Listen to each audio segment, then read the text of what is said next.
बिस्मिल्लाहिर्रहमानिर्रहीम। Dear students, I am Mohsin Nizami, physics lecturer. बेटे आज हम एक नए टॉपिक के साथ आज हाजिर हैं। तो पिछला जो हमारा लेक्चर था वो था सिंपल हार्मोनिक मोशन पर।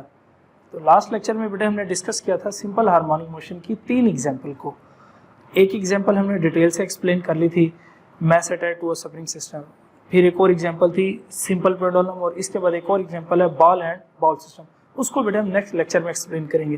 तो आज जो हमारे पास टॉपिक है सिंपल हार्मोनिक मोशन को बेटे हमने एक्सप्लेन करना है with the help of simple pendulum. तो मैंने यहाँ पे क्वेश्चन भी यहाँ पे बेटे राइट किया है, define simple harmonic motion and also explain with the help of simple pendulum. Most important ये क्वेश्चन है और अमूमन बोर्ड एग्जाम में ये आता है। तो बेटे थोड़ा सा मैं रिकॉल कर दूं आपको हार्मोनिक मोशन के बारे में। रिसेंटली हमने पढ़ा था लास्ट लेक्चर में ही सिंपल हार्मोनिक मोशन किसे कहते हैं। बेटे 9th क्लास में हमने टाइप्स ऑफ मोशंस को पढ़ा था। तो सबसे पहले टाइप थी translatory motion, vibratory, rotatory and vibratory motion. तो पहली टाइप थी हमारे पास ट्रांसलेटरी मोशन। ट्रांसलेटरी मोशन की 3 स्पेशल केसेस थे, लीनियर, रैंडम एंड सर्कुलर। तो लीनियर मोशन में क्या होता था कि बॉडी स्ट्रेट लाइन मूव करे, और ट्रांसलेटरी मोशन में बॉडी स्ट्रेट भी मूव करे और कर्व में भी मूव कर सकती है। तो इसी तरह हर लीनियर मोशन ट्रांसलेटरी मोशन होगा, लेकिन हर ट्रांसलेटरी लीनियर नहीं होगा। क्यों? क्योंकि बेटा हम लीनियर में स्ट्रेट लाइन कंडीशन लगाते हैं। तो इसी तरह फिर वाइब्रेटरी मोशन का एक और स्पेशल केस जिसे हम क्या नाम देते हैं, हार्मोनिक मोशन का नाम देते हैं। अब वाइब्रेटरी मोशन को बेटा हम क्या डिफाइन करते हैं, वाइब्रेटरी मोशन के 2 नियम है, वाइब्रेटरी मोशन और ऑसिलेटरी मोशन। अब the to and fro motion of the body about their mean position is known as vibratory motion, या back and forth motion of a body about their mean position। तो इसको कहते हैं बेटे हम vibratory motion. अब harmonic motion क्या है? अब हार्मोनिक मोशन वाइब्रेटरी मोशन का ही एक स्पेशल केस है, उसकी फर्दर टाइप है। जैसे ट्रांसलेटरी मोशन की 3 स्पेशल टाइप्स हैं, इसी तरह वाइब्रेटरी मोशन का एक स्पेशल टाइप है जिसे हम कहते हैं हार्मोनिक मोशन। अब हार्मोनिक मोशन का जस्ट हल्का सा इंट्रोडक्शन मैं आपसे अगेन शेयर कर रहा हूं बेटा यहाँ पे। अब हार्मोनिक मोशन किसे कहते हैं? हार्मोनिक को कहते हैं बेटे पीरियोडिसिटी भी कहते हैं, पीरियोडिक, यानी जिसमें ऑटोमेटिक रिपीटेशन होनी चाहिए, खुद ब खुद रिपीटेशन होनी चाहिए। अब हार्मोनिक मोशन किसे हम कहेंगे? सिंपल इज दैट बेटे, हमारे पास अगर एक शीशा है, क्या है बेटे? एक शीशा। अगर ये 1 सेकंड में नीचे गया, 1 सेकंड में ऊपर आया, 1 सेकंड में नीचे गया, 1 सेकंड में ऊपर आया, देन ये हार्मोनिक मोशन होगा। अगर ये वाला पार्ट 1 सेकंड में नीचे गया, फिर 2 सेकंड में ऊपर आया, फिर ये वाला पार्ट 3 सेकंड में नीचे गया और 4 सेकंड में ऊपर आया, तो ये वाइब्रेटरी मोशन होगा, ये हार्मोनिक नहीं होगा। तो हार्मोनिक और वाइब्रेटरी मोशन में बेटे फर्क क्या है कि हम इसमें क्या लगाते हैं, टाइम की कंडीशन लगाते हैं। तो इसी तरह हमारे पास हर हार्मोनिक मोशन वाइब्रेटरी मोशन होगा, लेकिन हर वाइब्रेटरी मोशन हार्मोनिक नहीं होगा। क्यों? क्योंकि बेटे वाइब्रेटरी मोशन में body to and fro motion करता रहे, उसमें टाइम की कोई लिमिट नहीं है, टाइम की कंडीशन नहीं है, तो वो हार्मोनिक ही हमारे पास वाइब्रेटरी है। हाँ, अगर उसमें टाइम का कंडीशन लगा दे कि उसमें टाइम क्या रहना चाहिए बेटे, उसका कांस्टेंट रहना चाहिए, टाइम में कोई चेंज ना आए, तो वो मोशन क्या कहलाएगा बेटे?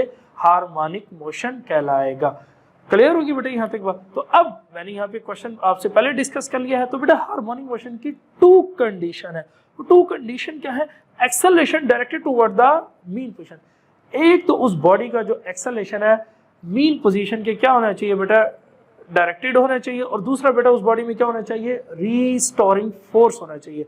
ये 2 चीजें अगर उसके अंदर है तो वो बॉडी हार्मोनिक मोशन को फुलफिल कर रही है। अगर किसी बॉडी में ये 2 कंडीशन नहीं है तो वो हार्मोनिक मोशन को फुलफिल नहीं करेगी। तो अब हम इन्हीं 2 चीजों को यहाँ पे समझेंगे, acceleration directed toward mean position कैसे और रीस्टोरिंग फोर्स कैसे है। तो बेटे सबसे पहले अब हम आ जाते हैं अपने लॉन्ग क्वेश्चन की तरफ, जो मैंने क्वेश्चन लिखा है। डेफिनेशन आ जाए, a simple pendulum consist of a small Bob of mass m suspended from a light string of a length l fixed at its upper end। सबसे पहले बेटा सिंपल पेंडुलम की डेफिनेशन है कि ये एक छोटा सा मेटल का पीस है जिसे बिल्कुल हल्की रस्सी से आजादाना तौर पे लटकाया जाता है और एक अपर एंड से हम इसको फिक्स कर देते हैं। ये इसकी हमारे पास बेटा नेक्स्ट हेडिंग क्या आ जाएगी, हेडिंग नंबर 2 इसकी डायग्राम आ जाएगी। अब डायग्राम को गौर से देखा जाए तो बेटा ये हमारे पास क्या है, स्मॉल मेटल बॉब है, ये उसकी क्या है बेटे हमारे पास लेंथ है, ये उसका मैस यानी कि weight W equal to mg, जो हमेशा का एक्ट करता है, डाउनवर्ड एक्ट करता है।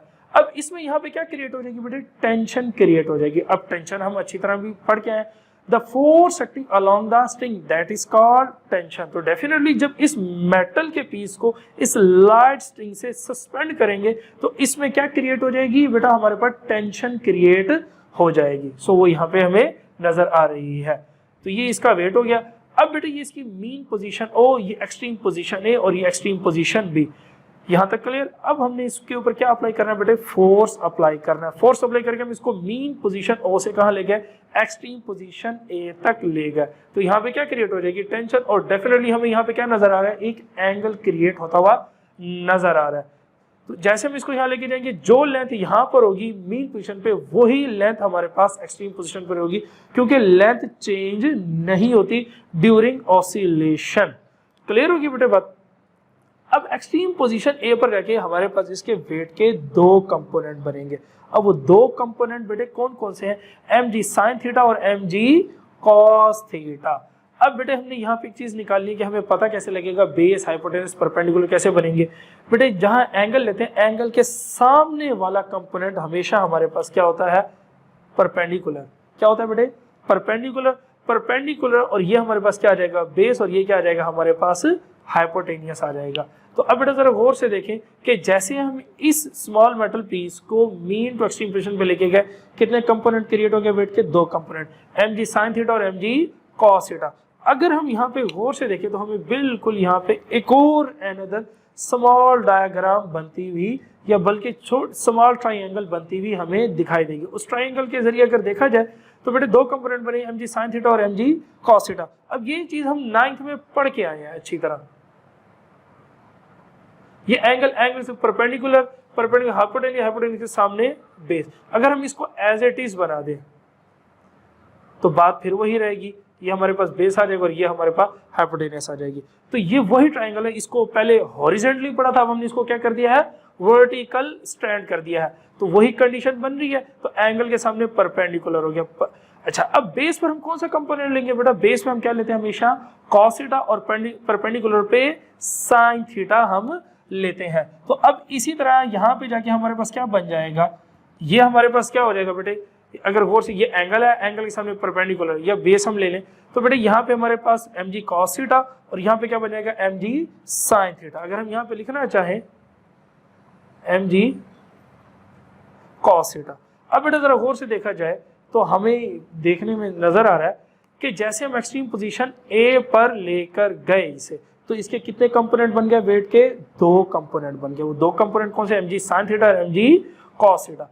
एक्सट्रीम पोजीशन पर जाके बेटा एक और स्मॉल ट्रायंगल बनी। स्मॉल ट्रायंगल हमें क्या बता रही है, एंगल के सामने परपेंडिकुलर, परपेंडिकुलर के सामने बेस और बेस के सामने हाइपोटेनियस। तो ये हमारा क्या बन गया, परपेंडिकुलर, ये हमारे पास क्या हो गया बेस, और ये क्या हो गया हाइपोटेनियस। एक और ये इस ट्रायंगल की ये हमने तीनों निकाल ली। तो बेस पर हमेशा क्या लेते थे, cos थीटा, परपेंडिकुलर पे sin थीटा। अब जरा गौर से देखिए थर्ड हेडिंग हमारे पास क्या, कंपोनेंट ऑफ वेट। वेट के कितने कंपोनेंट हैं, the components of weight has been divided into two parts. Weight के कंपोनेंट को हमने कितने पार्ट्स में डिवाइड कर दिया बेटे, टू पार्ट्स में, mg sin theta and mg cos theta. Definitely क्योंकि खुद ब खुद जाके बन रहे हैं, कहां पे, एक्सट्रीम पोजीशन पे। अब हेडिंग नंबर 4 आ जाए, tension and acceleration in the string. The third force in this case tension in the string which is equal to the mg cos theta. अब हम इसको मीन पोजीशन से एक्सट्रीम पोजीशन पे लेके गए तो इसमें क्या क्रिएट हो जाएगी, टेंशन। अच्छा, एक्सट्रीम पोजीशन पे गौर से देखिए, टेंशन और mg cos थीटा इक्वल है, लेकिन दोनों एक दूसरे के क्या है, अपोजिट है। Equal to the mg cos theta and directed toward the upper end. क्योंकि टेंशन का जो डायरेक्शन है वो mg cos थीटा के एंटी है, लेकिन कहाँ की तरफ है, अपर एंड की तरफ है। Tension and mg cos theta equal and opposite to each other, so they are cancel. mg cos theta और टेंशन को देखें, ये दोनों एक दूसरे के क्या है, इक्वल है और क्या है, अपोजिट है, तो क्या हो जाएंगे, ये दोनों एक दूसरे से कैंसल हो जाएंगे। तो वेट का कौन सा कंपोनेंट रिमेनिंग रह गया, mg sin थीटा। तो अब हमारे पास mg sin थीटा ऐसा क्या वर्क कर रहा है, रीस्टोरिंग फोर्स का काम कर रही है। mg cos थीटा बेटे हमारे पास क्या हो गया, कैंसल हो गया, क्यों, ड्यू टू टेंशन, दोनों एक दूसरे की इक्वल है और क्या है, अपोजिट है। तो अब वही चीज स्टार्ट में आ जाए, रीस्टोरिंग फोर्स, रीस्टोरिंग। तो अब जरा गौर से देखें बेटे, इस केस में हमारे पास क्या आ गई, दूसरी चीज रीस्टोरिंग फोर्स के mg sin theta as a हमारे पास रीस्टोरिंग फोर्स वर्क कर रहा है। अब रीस्टोरिंग फोर्स होगी उस बॉडी में, तो वो बॉडी क्या करेगा बेटा, हार्मोनिक मोशन को फुलफिल करेगा। अगर रीस्टोरिंग फोर्स नहीं होगा तो बॉडी हार्मोनिक मोशन को फुलफिल नहीं करेगा। पहली चीज तो डेफिनेटली है कि बॉडी के ऊपर जैसे जैसे फोर्स अप्लाई करते जाएंगे, बॉडी का एक्सेलरेशन क्या होता रहेगा, मूव करता रहेगा, और जैसे हम इसको रिलीज करेंगे दोबारा कहाँ आएगा, मीन पोजीशन की तरफ। तो पहली कंडीशन तो यहाँ पे फिल हो रही है। दूसरी कंडीशन कहाँ जाके फिल हो रही है बेटे, एक्सट्रीम पोजीशन ए पर। जैसे रिलीज करेंगे mg cos थीटा और टेंशन टी एक दूसरे से क्या हो जाएंगे बेटे, कैंसल हो जाएंगे। तो ये हमारे पास हेडिंग नंबर 4 हो गई, और हमने इसकी दोनों की दोनों कंडीशन को भी एक्सप्लेन कर लिया। फिर हेडिंग नंबर 5 बेटे हमारे पास क्या है, डेरिवेशन है। अब यकीनन हमारे पास जो पंजाब टेक्स्ट बुक है इसमें इसकी डेरिवेशन कंप्लीट नहीं है और उसमें इसको एक्सप्लेन भी नहीं किया हुआ इसकी मदद से। अब नेक्स्ट है बेटे हमारे पास इसकी डेरिवेशन। डेरिवेशन को अगर गौर से देखा जाए तो वही ट्राइंगल, अगर इस ट्राइंगल को हम इसके ऊपर अप्लाई करेंगे, एज इट इज क्या बन रही है हमारे पास, ट्राइंगल बन रही है। एंगल के सामने परपेंडिकुलर, बेस और हाइपोटेन्यूस, कि ये चीज हम 9th में पढ़ के आए। यूनिट नंबर 4 में हमने इसको क्या किया, हॉरिजॉन्टल से वर्टिकल स्टैंड कर दिया है। अगर हम इस पे क्या अप्लाई करें, साइन थीटा। अब साइन थीटा क्यों अप्लाई करेंगे बेटा, इसलिए अप्लाई करेंगे, हमारे पास एक्सट्रीम पोजीशन पे वेट के कितने कंपोनेंट बन रहे थे, 2, mg cos थीटा और mg sin theta. mg cos theta tension से कैंसल हो गया था, रिमेनिंग क्या रह गया था, mg sin थीटा। तो हमने यहाँ पे क्या ले लिया, sin theta. sin theta equal होता है परपेंडिकुलर ओवर हाइपोटेन्यूस। अब परपेंडिकुलर पे बेटे हमारे पास क्या है, x। x मीन क्या है कि 10th क्लास में हम उसी डिस्प्लेसमेंट को किससे डोनेट कर रहे हैं, x से डोनेट कर रहे हैं। तो हमने परपेंडिकुलर पे क्या ले लिया, डिस्प्लेसमेंट x ले लिया, और हाइपोटेन्यूस पे बेटे हमारे पास क्या है, उस पिंडोलम का लेंथ। तो परपेंडिकुलर की जगह डिस्प्लेसमेंट x और हाइपोटेन्यूस की जगह उसकी लेंथ l आ गई। तो अब हम इस पे क्या अप्लाई कर रहे थे, फोर्स अप्लाई कर रहे थे। Force equal to minus mg sin theta, कि भाई कौन से कंपोनेंट की वजह से रीस्टोर हुआ था, mg sin थीटा की। माइनस का साइन बेटे हमारे पास इसलिए लगता है क्योंकि इस बॉडी में जो एक्सेलरेशन होता है हमेशा डायरेक्टेड टुवर्ड मीन पोजीशन होता है, इसलिए हम माइनस का साइन लेते हैं। तो अब sine theta f as it is आ गया, माइनस mg भी as it is. Sine theta किसके इक्वल था, अभी हम प्रूफ करके x ओवर है, तो साइन थीटा की जगह x ओवर l हमने ले लिया। तो अब यहाँ पे हम क्या अप्लाई करें, Newton second, f equal to ma। तो इस f की जगह क्या पुट कर दिया हमने, ma। Remaining equation as it is, m से m कैंसिल, रिमेनिंग इक्वेशन क्या रहेगी, a equal to minus g x over l। अब हम इस इक्वेशन को एज इट इज भी लिख सकते हैं, a equal to minus g over l into x. अब इस पूरे केस में हमने एक चीज देखनी है, 2 चीजें क्या है, कांस्टेंट है। वो कौन कौन सी बड़ी कांस्टेंट है, एक तो g की वैल्यू क्या रहती है, on the surface of earth constant रहती है, वो चेंज नहीं होती, और दूसरा इस पेंडुलम की लेंथ, वो भी क्या है बेटे इस पूरे केस में कांस्टेंट है। ऐसा पॉसिबल नहीं है कि मीन पोजीशन पे उसका लेंथ और होगा और एक्सट्रीम पोजीशन पे उसका लेंथ चेंज हो जाएगा, नो, ऐसा पॉसिबल बिल्कुल नहीं है। तो g की value on the surface of earth वो भी कांस्टेंट है और पेंडुलम की लेंथ वो भी कांस्टेंट। हम क्या करते हैं बेटे, प्रोपोर्शन का साइन रिमूव करके इक्वल और कांस्टेंट लेते हैं, तो इसीलिए हमने इक्वल और कांस्टेंट को रिमूव करके अगेन क्या ले लिया, प्रोपोर्शनल का साइन ले लिया, a proportional to minus x।